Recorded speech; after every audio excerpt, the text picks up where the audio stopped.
আসসালামু আলাইকুম প্রিয় দর্শক, আপনারা দেখতেই পেরেছেন যে মাওলানা রফিকুল ইসলাম মাদানীর মাহফিলে পুলিশে কিভাবে হামলা করেছে।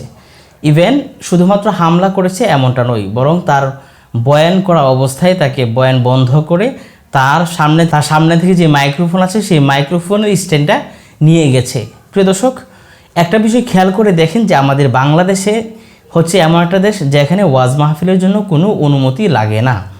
আমরা ওয়াজ মাহফিল করলে আমরা প্রশাসন থেকে কোনো অনুমতি নেই না, কারণ হচ্ছে ধর্মীয় যেই সমাবেশ বা ধর্মীয় যে সম্মেলনগুলো হয়ে থাকে সেগুলোর জন্য কারো কাছ থেকে অনুমতির প্রয়োজন নেই, এটা হচ্ছে নিয়ম। কিন্তু সেখানে যখন মাহফিল চলছে ঠিক তখন এসে সেই বক্তার বয়ানের মাঝখানে এসে তাকে লাঞ্ছিত করে তার বয়ান অফ করে দেয়া বা তার বয়ান থেকে তার বয়ান করা অবস্থায় তার কাছ থেকে মাইক্রোফোন বা মাইক্রোফোনের স্ট্যান্ড নিয়ে যাওয়া, এটা হচ্ছে একটা অন্যায় কাজ। প্রিয় দর্শক, পুলিশের এখানে যে আচরণটা দেখেছেন বা পুলিশের যে ব্যবহার দেখেছেন, মনে হচ্ছে যে তারা হচ্ছে এই এলাকার সবচেয়ে বড় ক্যাডার এবং এই এলাকার সবচেয়ে বড় সন্ত্রাসী। প্রিয় দর্শক, পুলিশ আসলে কিভাবে এটা পারলো? কারণ হচ্ছে পুলিশও তো মুসলিম, সে তো তার এতটুকু বোঝার দরকার যে এখানে ওয়াজ মাহফিল হচ্ছে, আমরা রফিকুল ইসলাম মাদানীকে আমরা সতর্ক করি বা রফিকুল ইসলাম মাদানীকে কিছু করার থাকলে আমরা মাহফিলের পরে করি। এখন যদি আমরা কিছু করি তাহলে আপামর যে জনতা আছে বা তৌহিদি মুসলিম তৌহিদি যারা আছে বা তৌহিদি জনতা যারা আছে তারা খেপে যেতে পারে, তখন এটা আমাদের সামাল দেওয়ার বাহিরে চলে যেতে পারে।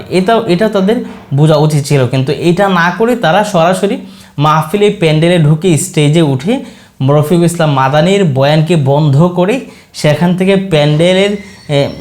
সেখান থেকে যে মাইক্রোফোনের স্ট্যান্ড আছে সেটা সরাসরি নিচে নামিয়ে দিয়েছে।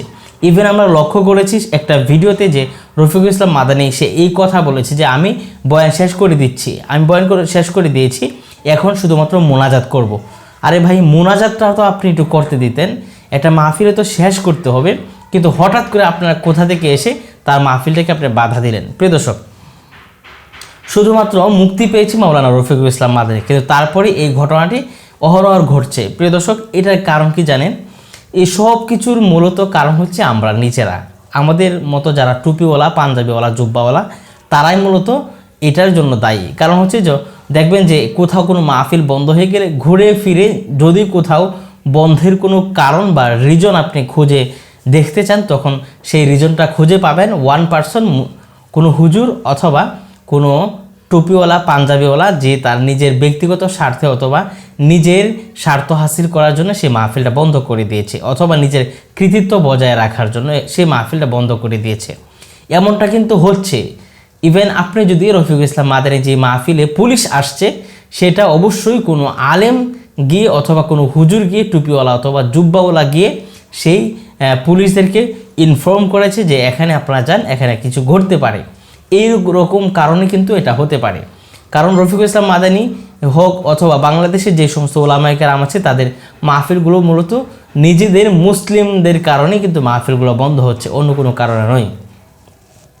এখন কথা হচ্ছে যে কেন? এটা হচ্ছে আমাদের নিজেদের লোভের কারণে এবং আমাদের নিজেদের কর্তৃত্ব প্রতিষ্ঠার জন্য। আমি চাই যে আমি নেতা হই এবং আমি সবচেয়ে বেশি প্রভাবশালী হই। কিসের ইসলাম, কিসের ধর্ম, সব কিছু পরে, আগে আমার নিজের ব্যক্তিত্বকে ফুটিয়ে তুলতে হবে। আরেকটি কথা আপনাদের সাথে শেয়ার করি। কয়েকদিন আগে একটা ফেসবুক পোস্টে দেখেছিলাম যে মাওলানা রফিকুল ইসলাম মাদানী তার বিরুদ্ধে একটা তুহমত দেওয়া হয়েছিল, যে রফিকুল ইসলাম মাদানীর ব্যাপারে বলা হয়েছে যে রফিকুল ইসলাম মাদানী সে তার জেল থেকে বের হওয়ার পর তার বাড়িতে জামাত শিবিরের এজেন্টকে বাস্তবায়ন করার জন্য সে জামাত শিবির নেতাদের সাথে মিটিং করছে। একটা লোক সেটা পোস্ট করেছে, কিন্তু তদন্ত করতে গিয়ে দেখা যায় যেই লোকটা পোস্ট করেছে যে মাওলানা রফিকুল ইসলাম মাদানী সে জামাত শিবিরের সাথে কাজ করছে বা তাদের এজেন্ডা বাস্তবায়ন করার জন্য কাজ করছে, তখন খুঁজে পাওয়া গেল সেটা হচ্ছে রফিকুল ইসলাম মাদানীর কাছে সেই লোকটা গিয়েছিল একটি প্রোগ্রামের জন্য। কিন্তু রফিকুল ইসলাম মাদানী সেই তারিখে একটি প্রোগ্রাম দিতে পারেননি, তিনি নাকচ করে দিয়েছেন। এই নাকচ করার কারণে বরং তাকে জঙ্গিবাদ বা জামাত শিবিরের এজেন্ট হিসেবে সে ফেসবুকে পোস্ট করেছে, এমনকি প্রশাসনের দৃষ্টি আকর্ষণ করেছে। প্রিয় দর্শক, এখন আপনারা বুঝেন যে আমি যে বলেছি যে স্বার্থ হাসিলের জন্য মানুষ এই কাজগুলো করে থাকে, এটা কি বাস্তবায়িত হলো কিনা?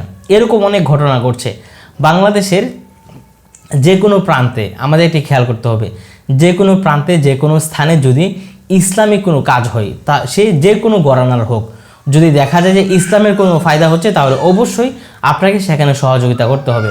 আহলে হাদিস হতে পারে অথবা কওমি হতে পারে, আলিয়া হতে পারে বা যে কোনো চরমোনা হতে পারে, জামাত শিবিরে হতে পারে, আওয়ামী লীগ হতে পারে, বিএনপি হতে পারে, যারাই ইসলামের কাজ করবে বা ইসলামী সমাবেশ করবে, সম্মেলন করবে, সেখানে আপনাকে হেল্প করতে হবে। এটা হচ্ছে একজন মুসলিমের কাজ।